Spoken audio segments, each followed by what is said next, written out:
Hello students, आप सभी का हमारे YouTube चैनल में हार्दिक स्वागत है। आज के इस वीडियो में बात करने वाले हैं रीट पात्रता परीक्षा से संबंधित। स्पेशल तौर पर अगर हम बात करें रीट नॉर्मलाइजेशन की, बहुत सारे स्टूडेंट्स का पिछली वीडियो में काफी कमेंट आए थे कि सर रीट का नॉर्मलाइजेशन थोड़ी ना होगा। देखो मैं आपको बता दूं, रीट का नॉर्मलाइजेशन होगा या नहीं होगा। दूसरा क्वेश्चन है कौन से शिफ्ट का होगा, और तीसरा क्वेश्चन इंपॉर्टेंट क्वेश्चन, फायदा होगा या नुकसान होगा। तो आप लोग फटाफट से चैनल को सब्सक्राइब करें, वीडियो को लाइक करें और सेशन को आप लोग शेयर भी किया करें, है ना। जो भी वीडियो मैं बनाता हूं आप लोगों को अच्छा लगता है, किसी और को जानकारी देनी तो ग्रुप में आप लोग शेयर कर सकते हैं, बाकी आपकी इच्छा है, ठीक है ना। तो सबसे पहले तो हम बात करेंगे रीट पात्रता परीक्षा पेपर लेवल की। तो पेपर लेवल आप लोगों का जो था मॉडरेट था, क्योंकि मैंने इससे रिलेटेड पहले एक वीडियो बना दी है और 1400-1500 स्टूडेंट ने उसको देखी है, तो उम्मीद करता हूं आपको जानकारी मिल गई होगी कि पेपर कैसा था, मॉडरेट टाइप था। अब बहुत सारे स्टूडेंट सोच रहे होंगे कि सर मॉडरेट क्या होता है। देखो, इजी और हार्ड के बीच का जो प्रोसेस रहता है वो मॉडरेट रहता है। ना तो इजी था ना ही हार्ड था, इस टाइप का आपका पेपर था। साइकोलॉजी की बात करें तो शिफ्ट जो पहले दिन की शिफ्ट थी 27 तारीख की, उसका थोड़ा हार्ड टाइप था, बाकी सेकंड वालों का नॉर्मल था, ठीक है। अब बात करते हैं, देखो आपके जो पेपर लगा था वो 27 फरवरी और 28 फरवरी को लगा था। कब कब लगा था? 27 फरवरी और 28 फरवरी को लगा था। ये तो आपको अच्छे से पता ही होगा, बहुत सारे स्टूडेंट ने एग्जाम दिया होगा। अब सभी को पता है कि फर्स्ट और सेकंड शिफ्ट में आप लोगों के पेपर लगे थे 27 तारीख को, और 28 तारीख को आपकी ओनली एक ही शिफ्ट में पेपर लगा था, वो भी सुबह की शिफ्ट में। इतना क्लियर है।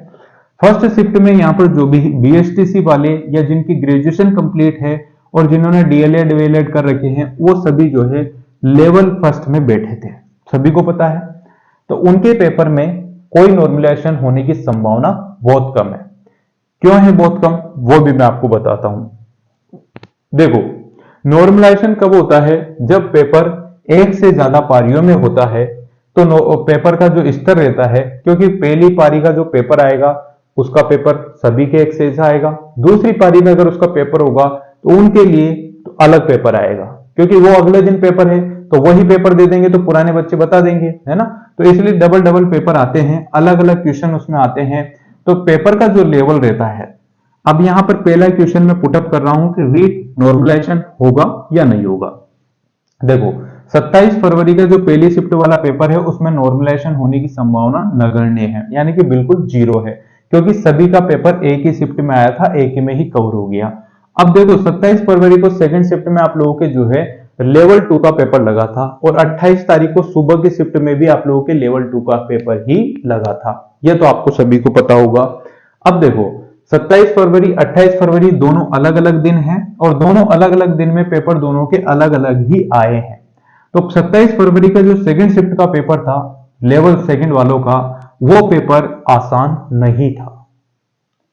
आसान नहीं था, इसका मतलब यह है कि जो 27 फरवरी के दिन का पेपर था वो एक मॉडरेट पेपर था और थोड़ा हार्ड की तरफ ज्यादा था, थोड़ा हार्ड था, है ना। 28 फरवरी का अगर हम बात करें तो 28 फरवरी का जो पेपर था वो थोड़ा नॉर्मल पेपर था 27 फरवरी की तुलना में, ठीक है। लेवल जो शिफ्ट फर्स्ट है उसको तो हटा ही दो, ओनली लेवल सेकंड वालों की हम बात कर रहे हैं। देखो, 27 फरवरी को पेपर एक मॉडरेट टाइप था, मॉडरेट टू हार्ड टाइप था, और यहां पर बात करें तो एक नॉर्मल पेपर आपके सामने था 28 तारीख को।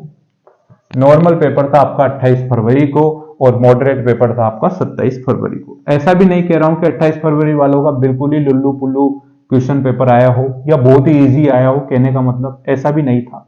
मॉडरेट यहां भी था, मॉडरेट यहां भी था, पर यहां साइकोलॉजी हार्ड थी, यहां साइकोलॉजी नॉर्मल थी, बस यही फर्क था।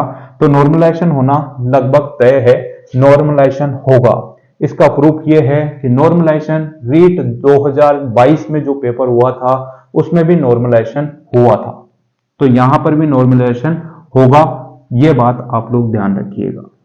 अब देखो कौन सी शिफ्ट का होगा, जैसा मैंने बताया कि 27 फरवरी को जो सेकंड शिफ्ट थी, 28 फरवरी को जो फर्स्ट शिफ्ट थी, उनका यहां पर नॉर्मलाइजेशन होगा। दोनों क्वेश्चन यहां पर कंप्लीट है, पहला भी और दूसरा भी। अब तीसरा क्वेश्चन देखो, इससे फायदा होगा या नुकसान होगा। नॉर्मलाइजेशन का मतलब ये होता है कि जिन बच्चों के इजी पेपर आया है उनकी हार्ड मार्किंग की जाती है। हार्ड मार्किंग का मतलब है कि नॉर्मलाइजेशन का फॉर्मूला होता है, और जैसे जिसका इजी है और जिनका हार्ड है, 27 फरवरी वालों का हार्ड था, 28 फरवरी वालों का इजी था, इनकी तुलना में इजी ही था, है ना। जैसा कि बच्चों के कमेंट आए, सब चीजें हुई, अलग अलग चैनल पर सर्च करा या गूगल पर सर्च करा तो यही सामने आया है कि 27 फरवरी का नॉर्मल था, 28 फरवरी का मॉडरेट हार्ड टाइप पेपर था। ठीक है, तो इन दोनों को कंबाइन बिठाने के लिए, इन दोनों को एक जैसा फील कराने के लिए यहाँ पर नॉर्मलाइजेशन किया जाता है। नॉर्मलाइजेशन करने में उन सभी स्टूडेंट्स का फायदा होगा जिनके पेपर हार्ड आया था। जिनका पेपर हार्ड था तो उनके मार्क्स यहाँ पर जो है लेवल में आएंगे, और जिनके इजी आया था उनकी वो जो है नॉर्मलाइजेशन के दौरान मार्क्स घट बढ़ सकते हैं। ये आप सभी को पता होगा, कभी आपने देखा होगा तो नॉर्मलाइजेशन का एक फॉर्मूला होता है, उस फॉर्मूले से आपका नॉर्मलाइजेशन होती है और फिर परसेंटाइल निकलकर आपके मार्क्स शो होते हैं। बहुत सारे स्टूडेंट ऐसे होंगे जिनके मान लो 150 में से, मतलब 150 में से 130 मार्क्स आए होंगे, अब वो नॉर्मलाइजेशन होने के बाद 129.34 हो गए होंगे। ठीक है, बहुत सारे स्टूडेंट ऐसे होंगे जिनके 150 में से 120 नंबर आए होंगे, पर यहाँ पर 129.34 हो गए होंगे। ये सब फंडा नॉर्मलाइजेशन का होता है, क्योंकि किसी के मार्क्स बढ़ जाते हैं, किसी के घट जाते हैं, वो नॉर्मलाइजेशन के थ्रू ही होता है। ठीक है ना, तो इसमें फायदा उन स्टूडेंट्स को होगा जिनका पेपर हार्ड था, नुकसान उनको होगा जिनका पेपर इजी था।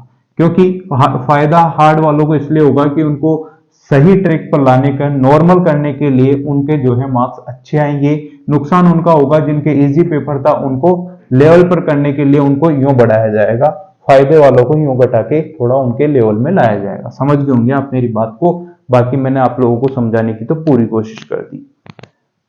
तो ये बात तो क्लियर हो चुकी है कि नॉर्मलाइजेशन लगभग तय है। नॉर्मलाइजेशन जो है, नॉर्मलाइजेशन का प्रोसेस 2022 के एग्जाम में भी हुआ था, रीट पात्रता परीक्षा में, और अभी रीट पात्रता परीक्षा 2025 में भी आपका नॉर्मलाइजेशन होगा।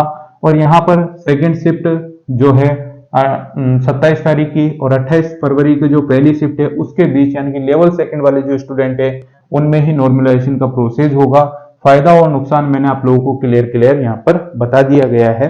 अब देखो यहाँ पर हम बात कर लेते हैं कितने मार्क्स आपको चाहिए पास होने के लिए, क्वालिफाइंग करने के लिए, और फिर रीट मेंस का एग्जाम कब तक हो सकता है, इस पर भी हम बात कर लेंगे। आप लोग टेलीग्राम चैनल जरूर ज्वाइन कर लें, क्योंकि वहां पर मैं बहुत सारी पीडीएफ आप लोगों के लिए शेयर करता रहता हूं, तो जरूर जुड़े।